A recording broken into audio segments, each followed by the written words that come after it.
2,000 years later.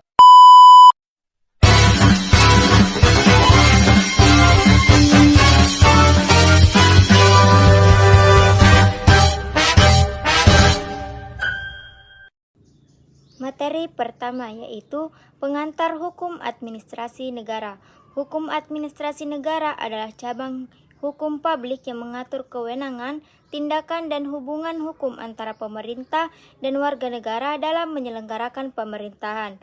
Hukum ini berfungsi membatasi kekuasaan administrasi agar tidak secara sewenang-wenang serta menjamin perlindungan hukum bagi masyarakat. Karakteristiknya bersifat dinamis, berorientasi pada pelayanan publik, dan berfungsi sebagai instrumen pengendalian kekuasaan hukum dalam suatu negara. Selanjutnya, sumber hukum administrasi negara. Sumber hukum administrasi negara di Indonesia berasal dari peraturan perundang-undangan, jurisprudensi peradilan tata usaha negara, doktrin para ahli hukum, asas umum pemerintahan yang baik, serta kebiasaan administrasi yang berkembang dalam praktik pemerintahan. Keseluruhan sumber tersebut membentuk sistem hukum administrasi yang hidup dan adaptif terhadap kebutuhan masyarakat. Materi selanjutnya yaitu organ dan wewenang administrasi negara. Organ administrasi negara adalah subjek hukum publik yang diberi kewenangan untuk menjalankan fungsi pemerintahan. Organ tersebut meliputi presiden, menteri, lembaga pemerintah non-kementerian, pemerintah daerah, serta pejabat administrasi lainnya.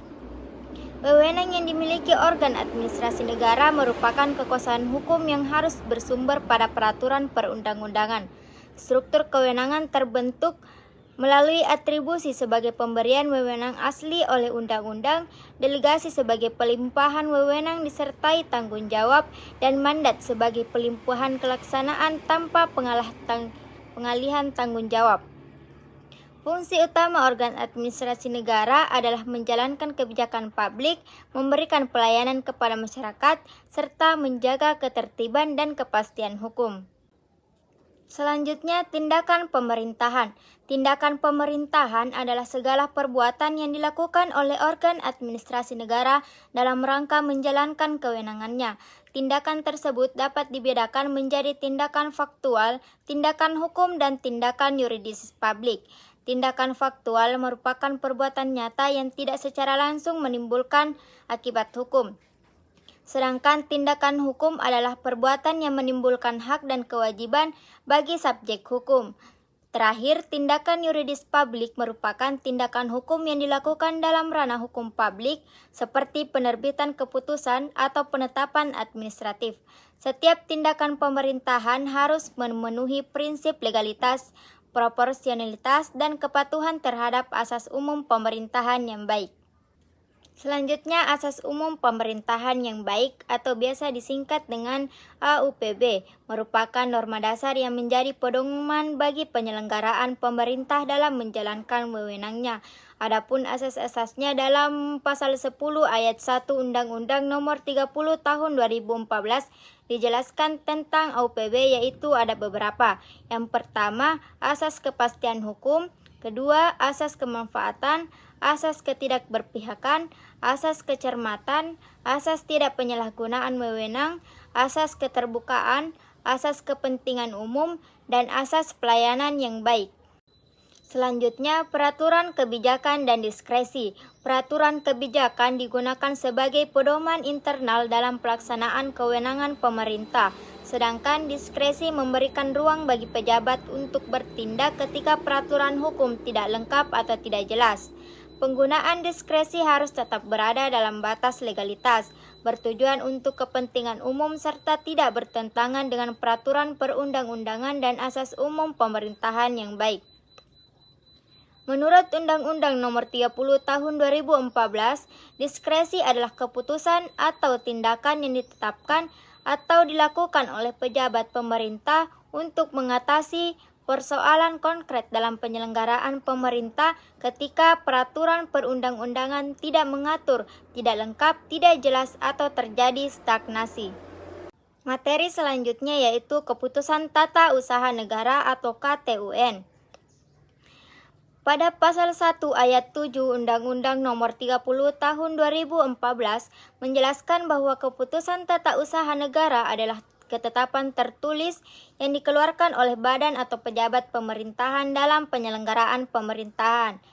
Adapun bentuk-bentuknya yaitu yang pertama, keputusan tertulis. Yang kedua, keputusan tidak tertulis. Yang ketiga, keputusan berdasarkan diskresi. Yang keempat, keputusan berdasarkan asas umum pemerintahan yang baik. Dan terakhir, keputusan yang bersifat final dan individual. Adapun sifatnya yaitu pertama, konkret, individual, final, dan menimbulkan akibat hukum. Materi selanjutnya yaitu sengketa administrasi negara. Sengketa administrasi negara adalah perselisihan yang terjadi dalam hubungan hukum publik antara warga negara dengan badan atau pejabat negara yang menjalankan fungsi pemerintahan. Adapun unsur terjadinya yaitu adanya keputusan tata usaha negara atau tindakan pemerintah. Yang kedua, ada pihak yang dirugikan. Yang ketiga, keputusan atau tindakan berasal dari pejabat pemerintahan. Yang keempat, menyangkut hubungan hukum. Dan terakhir, terdapat kerugian nyata. Adapun dua mekanisme penyelesaiannya yaitu yang pertama, jalur non-litigasi yaitu keberatan kepada pejabat kemudian mengajukan banding ke atasan pejabat yang di atasnya jika belum direspon. Yang kedua, jalur litigasi yaitu mengajukan gugatan ke Pengadilan Tata Usaha Negara. Selanjutnya, Peradilan Tata Usaha Negara atau PTUN. Peradilan Tata Usaha Negara merupakan lembaga peradilan yang berwenang mengadili sengketa administrasi negara antara warga negara dan pejabat pemerintahan. Kewenangan utama PTUN adalah menguji keabsahan keputusan tata usaha negara berdasarkan peraturan perundang-undangan dan asas umum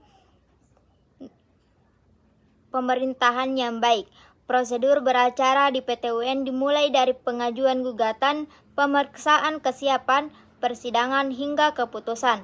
Keberadaan PTUN berfungsi sebagai sarana kontrol yudisial terhadap tindakan pemerintah sekaligus menjamin perlindungan hukum bagi warga negara.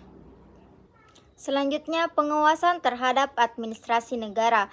Pengawasan terhadap administrasi negara merupakan mekanisme untuk memastikan bahwa penyelenggaraan pemerintah berjalan sesuai hukum dan prinsip akuntabilitas.